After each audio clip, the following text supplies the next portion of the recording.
तय कर सकते हैं। हमारे संविधान का भी सबसे पहला अच्छा है अक्षर पहली कुछ लाइनों में ही लिखा हुआ है कि we all the citizens of this country. हम क्या चाहते हैं, कल क्या बनना चाहते हैं, कैसे बनना चाहते हैं, ये हम सब मिलजुल करके कलेक्टिव रिस्पॉन्सिबिलिटी। प्यारे छात्रों, आप लोग तो बहुत ही खुश नसीब हो। हमारा अभी सिर्फ 72 साल ही हुए हैं और 72 साल में भी हमने बहुत सारे विकास देखे हैं।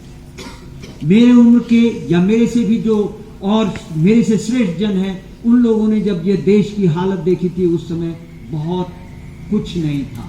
लोगों के पास साइकिलें नहीं थी, लोगों के पास सड़कें नहीं थी, पैदल चलते थे। मेरे उम्र दराज बहुत से लोगों ने सिर्फ अपना गांव देखा था, अपने खेत देखे थे। खेत के बाहर जाकर के कभी जिंदगी में एक बार अपना जिला देखा था, जिले का मुख्यालय देखा था। इसको छोड़ करके उन्होंने कुछ नहीं देखा। कपड़े पहनने को नहीं थे। शादी ब्याह में एक एक दो कपड़ों से शादियां हो जाती थी। मेरी माँ की शादी खुद खादी भंडार से सिर्फ 2 साड़ियां, क्योंकि उस जमाने में आजादी का दौर चल रहा था और उस समय कपड़े लत्ते नहीं मिलते थे। तो आप सोचिए, हम लोग तो बड़े अच्छी जगह में हैं। हमने बच्चों आपको इस देश को बड़ी सुदृढ़ अवस्था में आपको दे रहे हैं। लेकिन इस स्वतंत्रता को, इस आजादी को, इस अपने देश को संभाल करके रखना आप सभी की जिम्मेदारी है। हम आपके लिए अवसर दे सकते हैं, हम आपके लिए कॉलेज दे सकते हैं, हम आपको विद्यालय दे सकते हैं। हमने आपके लिए इतना इंफ्रास्ट्रक्चर बना करके दे दिया है, लेकिन इस इंफ्रास्ट्रक्चर को, इस देश को, सबको संभालना सिर्फ और सिर्फ बच्चों आपकी ही जिम्मेदारी है। मेरी जिम्मेदारियां नहीं है। हम लोगों ने, हमारी जनरेशन ने तो बहुत सारा काम किया है। जितना हमारे बस में था उससे ज्यादा हमने कोशिश किया है। फिर भी आप कह सकते हो कि हमने आपके लिए कुछ नहीं किया है। इसमें मुझे शर्म नहीं होगी, क्योंकि जो आपकी आशाएं हैं, जो आपकी एक्सपेक्टेशन है, उससे हम बहुत पीछे हैं। लेकिन जितना हमारे बस में था, जितना हम कर सकते थे, उससे बहुत ज्यादा आप लोगों को दे करके हम लोगों ने इस स्थिति में आपको लाया। एक और सबसे बड़ी बात है, अगर आप लोग इस स्वतंत्रता को, इस रिपब्लिक डे को, एक जो हमारा संविधान है, इन सबको संभाल करके नहीं रखेंगे तो धीरे धीरे आप लोग मेरे से भी खराब स्थिति में पहुंच जाएंगे। ये एक शब्द आप लोगों को वार्निंग नहीं है, कॉशन है। जैसे जगह जगह पर सड़कों पर लिखा रहता है कि आगे लेफ्ट टर्न है, राइट टर्न है। इन 72 सालों के बाद जब आप लोग आगे बढ़ेंगे तो बहुत सारी चुनौतियां विश्व की चुनौतियां हैं, बहुत सारी चुनौतियां हमारे अपने देश की चुनौतियां हैं, बहुत सारी चुनौतियां हमारी आपस की चुनौतियां हैं, क्योंकि हम गणराज्य हैं, हम एक राज्य नहीं है। हमारे यहाँ बहुत सारे राज्यों का एमलगेशन है, उनको मिला करके एक साथ हम लोगों ने किया है। और इन सबकी, हर आदमी की अलग सोच है, हर राष्ट्र की अपनी अलग सोच है, क्योंकि हम बहुत सारे राज्यों को मिला करके, हर राज्य की अपनी अलग सोच है, रहन सहन अलग है, बोली अलग है, भाषा अलग है, सोच विचार अलग है, धर्म अलग है। तो इन सब इतनी बड़ी चुनौतियां जो पहले नहीं थी, अब बढ़ती चली जा रही है। इससे बड़ी दूसरी चुनौती हमारी शिक्षा क्षेत्र में आ रही है, जो बच्चों आप लोग उसमें भागीदार हो। पहले शिक्षा में क्या था, पढ़ते सहस्त्रों शिष्य थे पर फीस ली जाती नहीं, वो उच्च शिक्षा तुच्छ धन पर बेच दी जाती है। अब आज के देश में शिक्षा आपको ऐसे नहीं मिल सकती है, उसके लिए आपको देना पड़ेगा। चाहे आप अपना श्रम दीजिए, धन दीजिए, जो है वो दीजिए।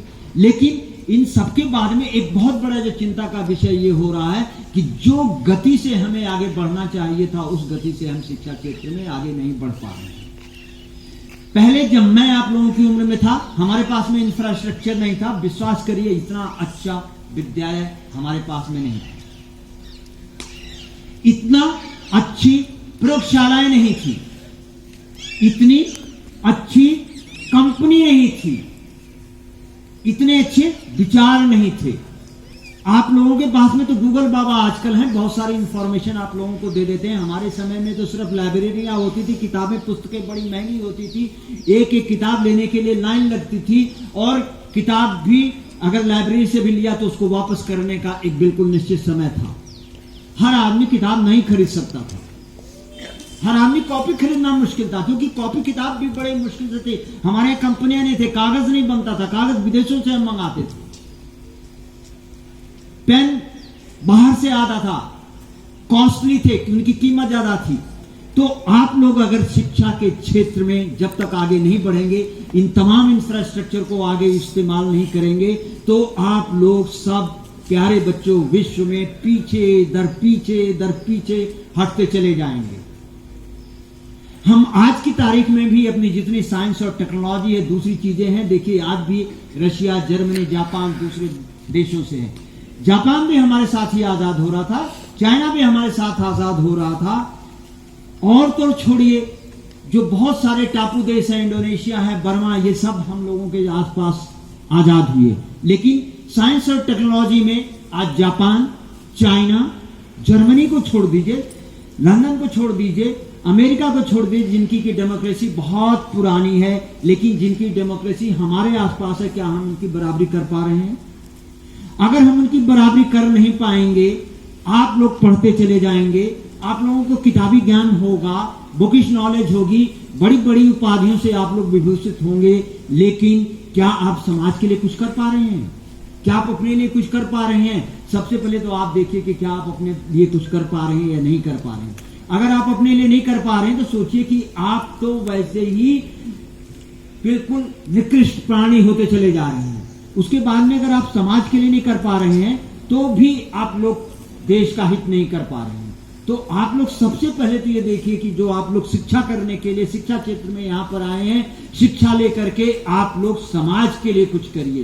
पहले अपने लिए, उसके पहले बहुत जरूरी है अपने लिए करिए, ज्ञान करिए, और हमेशा आपके दिल में यह होना चाहिए कि मैं कुछ न कुछ इस देश को तो बहुत देर में देने का नंबर आएगा। इन 4 वर्षों में अगर मैं 4 वर्ष विद्यालय में रहता हूं तो विद्यालय के लिए कुछ ऐसी तकनीकी दे जाऊं, ऐसी छोटी छोटी चीजें दे जाऊं, ऐसे छोटे छोटे काम करके जाऊं जिसको कि आने वाले लोग याद करके। कैसे याद करके रखेंगे? आप देखिए झाड़ू लगाते हैं, वो हमारे ही अपने भाई बंद हैं। कुछ आप ऐसा काम इलेक्ट्रॉनिक कर दीजिए, कुछ ऐसी करिए व्यवस्था कि उनका काम आसान हो जाए। कुछ बहुत सारी चीजें हैं, मेंटेनेंस का है, मेंटेनेंस के लिए आप लोग कुछ करिए। कुछ आप लोग ऐसा करिए कि जो आपसे आगे आने वाले दूसरे बैच हैं उनके लिए कुछ टेक्नोलॉजी का थोड़ा सा सीड कर दीजिए, सीडिंग कर दीजिए, ताकि वो पेड़ हो, बड़ा हो और आप लोग आगे बढ़ें। 4 सालों के बाद आप ऐसी स्थिति में जाएं कि आप जापान, जर्मनी, चाइना, जो विश्व के देश हैं जहां से नॉलेज आज की डेट में बरस रही है, वो आप लोग अपने देश के लिए करें, ताकि हम लोग टेक्नोलॉजी बाहर से हम लोग कम लेकर के आए और स्वतः डेवलप टेक्नोलॉजी करें। आप विश्वास जानिए कि जो देश मेरे से बाद में आजाद हुए हैं या हमारे साथ आजाद हुए हैं, उन देशों में आप लोगों की उम्र के जो बच्चे हैं बहुत ज्यादा कार्य कर रहे हैं। अभी हाल में मैं इंडोनेशिया गया था एक किसी प्रोजेक्ट के लिए।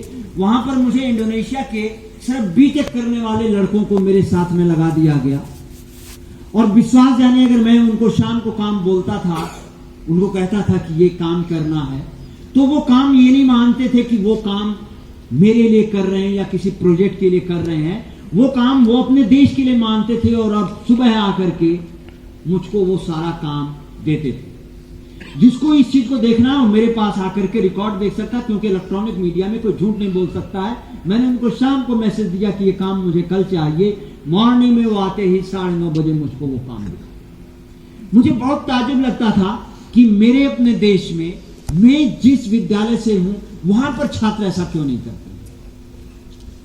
उसके लिए आप लोगों को आगे बढ़ना पड़ेगा। मैं तो आपके साथ चलने के लिए तैयार हूं। मेरा जितना शिक्षक वर्ग है वो आप लोगों के साथ चलने के लिए तैयार है, लेकिन इस देश को आगे बढ़ाने की जिम्मेदारी प्यारे बच्चों आपको, सिर्फ आपको है। और अगर आप नहीं इसको बढ़ करके चलेंगे, नहीं करके चलेंगे, नहीं तमाम इंफ्रास्ट्रक्चर को, तमाम अपने गुरुजनों को, तमाम जो चीजें हमने आपको दिया है उनका इस्तेमाल नहीं करेंगे, तो विश्वास जानिए आपके पास तो उपाधियों से विभूषित होंगे, लेकिन आप स्नेह पीछे चलते चले जाएंगे। हम देश की बात करते हैं, स्वतंत्रता की बात करते हैं, आजादी की बात करते हैं, लेकिन हम अपने कर्तव्यों को भूल जाते हैं। हम अपने राइट्स की बात करते हैं, हम अपनी छुट्टियों की बात करते हैं, हम अपने समय की बात करते हैं, लेकिन हम कभी अपने ड्यूटीज की बात नहीं करते हैं कि मेरा भी कोई कर्तव्य है या नहीं है। प्यारे छात्रों, अगर हमने अपने कर्तव्यों की तरफ ध्यान नहीं दिया, कर्तव्य जब आप करेंगे तो विश्वास जाने आपको अधिकार अपने आप मिल जाएगा। आप देखिए हमारे यहाँ बहुत सारे अधिकारी लिखा रहता है ना, प्रशासनिक अधिकारी, ये वो अधिकारी कैसे बनते हैं? क्योंकि आपको अधिकार है। और अधिकार कर क्यों आते हैं? क्योंकि आपकी जिम्मेदारियां हैं। ऐसा आज तक मैंने कोई अधिकारी नहीं देखा जिसकी जिम्मेदारी नहीं। तो छात्रों, आप लोग भी अधिकारी हो। इस देश का हर नागरिक अधिकारी है। आप लोग तो सबसे बड़े अधिकारी है। हमारे तो नन्हे मुन्ने, आप पुष्पों की तरह से हो। आप लोग खुश रहते हो तो हमारी खुशी दुगनी हो जाती है। लेकिन आप लोग अपने कर्तव्यों की तरफ ध्यान दीजिए। आप लोग सोचिए कि आप लोग अपने देश के लिए क्या कर सकते हैं। आप कहेंगे देश ने मेरे लिए क्या किया? देश ने आपको वो दिया जो शायद मेरी जनरेशन के लोगों के लिए बिल्कुल नहीं था। देश ने आपको वो सब दिया जो विश्व का कोई भी देश शायद नहीं दे सकता। अब विश्वास जाने, मैं रिपीट करता हूं, आपको इस देश ने वो दिया है जो शायद विश्व का कोई देश आपको नहीं दे सकता है। आपके ऊपर कोई कुछ नहीं करेगा। आप अपने देश की बुराई कर सकते हैं, आपको कहां लगेगा? बहुत सारी लंबी चौड़ी उसकी प्रक्रिया है। आपको बोलने की आजादी है, स्वतंत्रता, आपको धर्म अपनाने की स्वतंत्रता, आपको कपड़े पहनने की स्वतंत्रता है, आपको बोलने की स्वतंत्रता, आपको चलने की स्वतंत्रता, आपको घूमने की स्वतंत्रता है। और इस विशाल देश में जिसकी की जलवायु भांति भांति है, जहां के लोग भांत भांत के इसमें रहने की स्वतंत्रता है, ऐसा विश्व का शायद कोई देश नहीं। किसी जगह सर्दी ज्यादा है, किसी जगह गर्मी ज्यादा है, किसी जगह पानी नहीं है, हमारे यहाँ सब चीजें हैं। तो इस देश ने बच्चों आपको सब कुछ दिया है। ये पूरा विद्यालय आपको आगे बढ़ने के लिए लालायित है, आपको आगे बढ़ाने के लिए हमेशा अहर्निशम सेवा में है। रात दिन हम आपकी सेवा के लिए तत्पर हैं कि आप लोग आगे बढ़िए, आप लोग आगे चलिए। लेकिन मेरे अहर्निशम सेवा में करने से कुछ नहीं होने वाला है। चलना तो आपको पड़े। एल्डर जनरेशन क्या कर सकती है? बच्चों को उंगलियां पकड़ करके आगे चलाएगी, लेकिन चलना तो आपको पड़ेगा। आपको 2 कदम आपके साथ चलने के बाद मैं आपके साथ नहीं चलूंगा, क्योंकि अन्यथा आप मेरे कंधों के सहारे चलेंगे और आप नहीं चल पाएंगे। तो प्यारे छात्रों, बहुत सारी बातें हैं, बहुत सारी चीजें हैं, लेकिन मैं आप लोगों को पुनः अपने गणतंत्र दिवस की शुभकामनाएं देता हूं।